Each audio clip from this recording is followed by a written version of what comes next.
ഉത്തരാഖണ്ഡിൽ കുമയൂൺ മലനിരകളിൽ ഒരു ആത്മീയ ഗുരു താമസിച്ചിരുന്നു. അദ്ദേഹത്തിൽ നിന്നും ദൈവിക രഹസ്യങ്ങൾ മനസ്സിലാക്കാൻ ദൂരദേശങ്ങളിൽ നിന്ന് വരെ വിദ്യാർത്ഥികൾ വരും. തനിക്ക് ദേവന്മാരെ വിളിച്ചു വരുത്താനും അവരുടെ ദർശനങ്ങൾ ലഭിക്കാനും കഴിയുന്ന മന്ത്രങ്ങൾ സ്വായത്തമാണെന്ന് അയാൾ ആളുകളെ വിശ്വസിപ്പിച്ചിരുന്നു. ആ ജ്ഞാനം ലഭിക്കാനായി അദ്ദേഹത്തിനെ ആരാധിക്കാൻ അയാൾ വിദ്യാർത്ഥികളെ നിർബന്ധിച്ചു. വിദ്യാർത്ഥികൾ അദ്ദേഹത്തിന് മുന്നിൽ തലകുനിക്കണം, സ്വാമി എന്ന് വിളിക്കണം, അദ്ദേഹത്തിന്റെ വാക്ക് ചോദ്യം ചെയ്യാൻ പാടില്ല. ഒരു ദിവസം ഒരു ശിഷ്യൻ അന്ന് നിരാകരിച്ചു. നിങ്ങളൊരു ഗുരു മാത്രമാണ്, ദൈവമല്ല.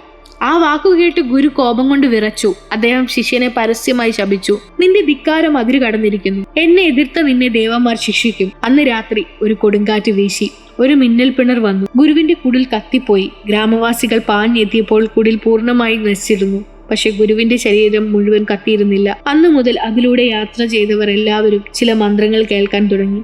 അടക്കിപ്പിടിച്ച ശബ്ദത്തിൽ അയാളെ അവർ ദ്വാരഹട്ടിലെ ബ്രഹ്മരക്ഷസ് എന്ന് വിളിച്ചു. തന്റെ അഹങ്കാരത്തിന്റെ വിലയായി ആത്മാവ് നഷ്ടപ്പെട്ട ബ്രഹ്മരക്ഷസ്.